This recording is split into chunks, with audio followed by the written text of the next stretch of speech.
சுந்தரகாண்டம் 43வது சர்க்கம்.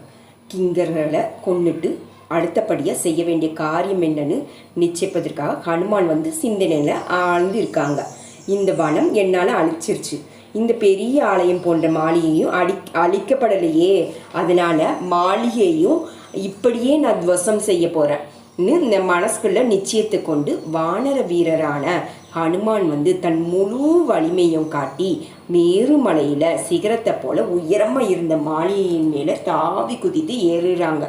மலை போல மாளிகையின் உச்சியில் ஏறி நின்று வானர வீரர் ஹனுமான் இப்படி சூரியன் உதித்திருத்ததை போல ரொம்ப ஒளியுடன் விளங்கினாங்களாம்.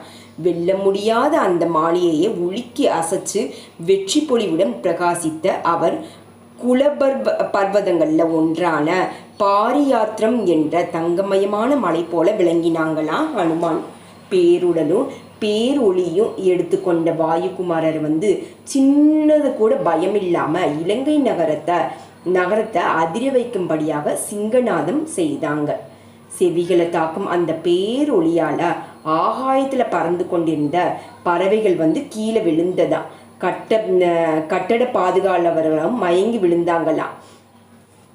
அஸ்திர வல்லுரனான ஸ்ரீராமனுக்கு வெற்றி உண்டாகட்டும், மகாபலசாலியான லக்ஷ்மணருக்கும் வெற்றி உண்டாகட்டும். ஸ்ரீ ரகுராமனால் காப்பாற்றப்பட்டவரும் சுக்ரீவ மன்னர் வெற்றியோடு விளங்குறாங்க.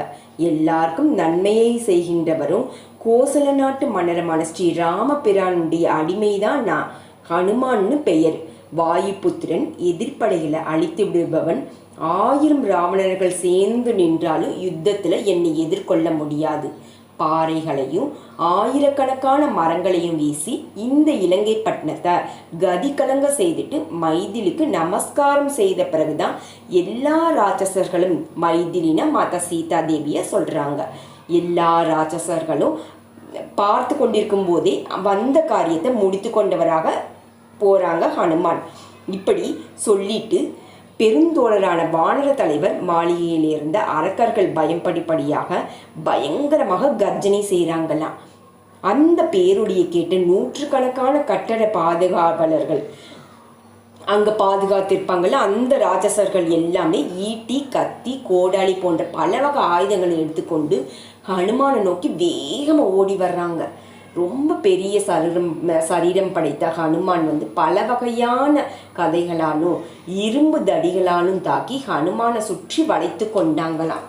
சூரியனுக்கு ஒப்பான பானங்களால் வானோரத்தமரை தாக்குறாங்க. கங்கையின் பெரும் வெள்ளத்தில் தோன்றும் விஸ்தாரமான ஒரி சுளிப்பை போல வாயுகுமாரரை சூழ்ந்த கொண்ட அரக்கர்கள் கூட்டம் தோற்றமளித்ததாம். உடனே சினம் கொண்ட இந்த மாருதி மைந்தர் பயங்கரமான பேருருவத்தை எடுத்துட்டு பெரிய மாளிகையின் பொன்மயமான ஒரு தூணை அசைத்து பிடுங்கி 100கணக்கான தடவைகள் அதனை சுழற்றினாங்களாம். உடனே அங்க நெருப்பு பற்றி கொண்டதாம். மாளிகையும் எரிஞ்சதாம். வானர் தலைவர் அந்த மாளிகை கட்டடை எரிந்து கொண்டிருக்கிறத பார்க்குறாங்க.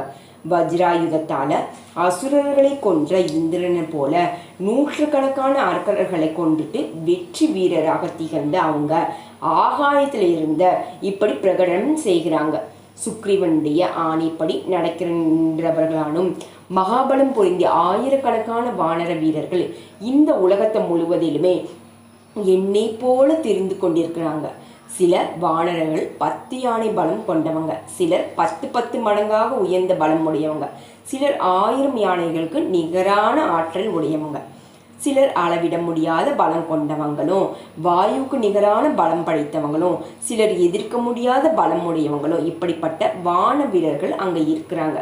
இப்படி மகாபலசாலிகளான பற்களையும் நகங்களையும் ஆயுதங்களாக கொண்ட 100,000 கோடி 10 கோடி கணக்கான வானர்களால் சூழப்பட்ட சுக்ரீவர் உங்கள் எல்லோரையும் கொள்ளுவதற்காக வரப்போகிறாங்க. இஸ்வாகு வம்ச தலைவரான ஸ்ரீராமரின் அடங்காத விரோதத்தை பெற்றுவிட்ட ராவணனும் நீங்களும் இந்த இலங்கை பட்டணமும் இன்னும் ரொம்ப நாட்கள் இருக்க போகிறதே இல்லைன்னு ஹனுமான் அவங்க இருக்கிற அந்த ராட்சச சொல்கிறாங்க. ஸ்ரீமத் வால்மீகி ராமாயணம் சுந்தரகாண்டத்தில் 43வது சர்க்கம் முடிவடைந்தது. ஜெய் சீதாராம்.